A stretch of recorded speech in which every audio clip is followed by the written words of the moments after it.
berikutnya mungkin agak sedikit berbeda nih. Ada orang mungkin secara harta ini udah berlebih. Bahkan lebih kaya daripada orang tuanya.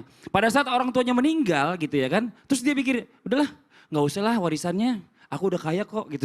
Gimana Ustaz Syam? Dia nggak mau ngambil warisannya karena udah kebanyakan duit.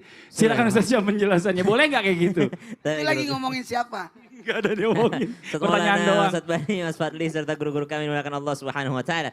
Bismillahirrahmanirrahim. Alhamdulillahirabbil alamin wassalatu wassalamu ala asyrafil anbiya'i wal mursalin sayyidina Muhammadin wa ala alihi wa sahbihi ajma'in. Subhanaka la ilma lana illa ma 'allamtana innaka antal alimul hakim. Ya Allah, jadikanlah kami anak-anak yang selalu merasa kaya, merasa cukup, insyaallah qanaah sehingga tidak berebut warisan daripada orang tua. Dan subhanallah, jikalau pertanyaannya ketika ada seorang anak yang menolak daripada pembagian warisan daripada orang tuanya, maka ini adalah harusnya menerima terlebih dahulu.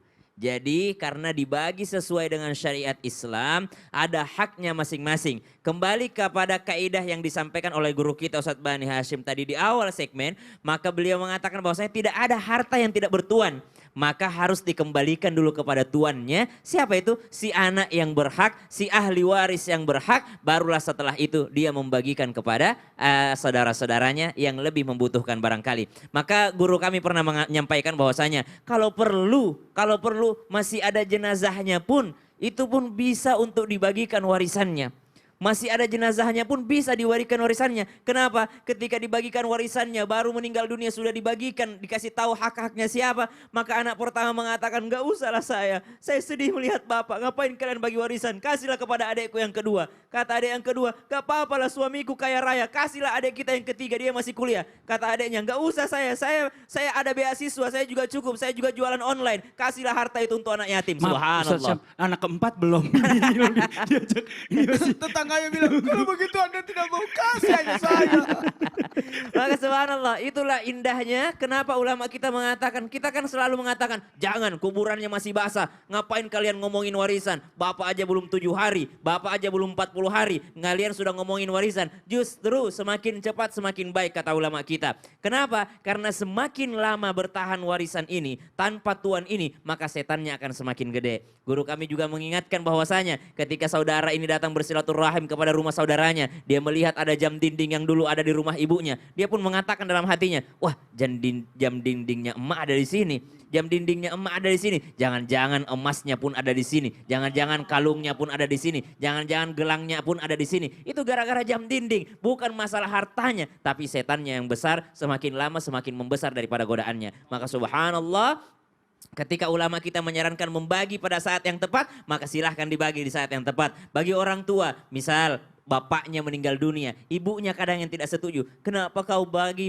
padahal mama masih hidup? Karena yang berhak adalah anak-anaknya. Pasangannya ada haknya, namun anak-anaknya pun ada haknya. Maka dibagi bukan berarti durhaka kepada ibu. Membagi warisan bapak bukan berarti durhaka kepada ibu. Namun ternyata menyelamatkan bapak daripada penghakiman nanti di hari kiamat. Daripada pertanyaan di hari kiamat, dari mana hartanya dan lari kemana hartanya. Apakah anak-anak yang ditinggalkan ini memanfaatkan ilmunya? Apakah anak-anak yang ditinggalkan ini memanfaatkan daripada ilmu syariat yang mereka terima? Maka jikalau dikatakan kalau ada saudara yang menolak daripada warisan tersebut, artinya harusnya dia menerima terlebih dahulu baru dia berikan kepada saudaranya. Ini adalah bernilai sedekah. Dan kalau sudah bernilai sedekah, maka Al-Quran mengatakan ba'da naqul a'udzubillahi minasyaitonirrajim, mathalul ladzina yunfiquna amwalahum fi sabilillah kamathali habbatin anbatat sab'a sanabila fi kulli sumbulatin mi'atu habbah. Berlipat-lipat ganda pahalanya dan Allah pasti gantikan yang jauh lebih baik daripada itu. Amin, amin ya rabbal alamin. Masya Allah, terima kasih banyak Ustaz Syam ya. Jadi mudah-mudahan jelas juga buat semuanya. Jadi bukannya masalahnya menolak warisan, harus diterima dulu, nanti kalau mau disedekahin lagi silahkan. Silahkan. Masya Allah. Nah sekarang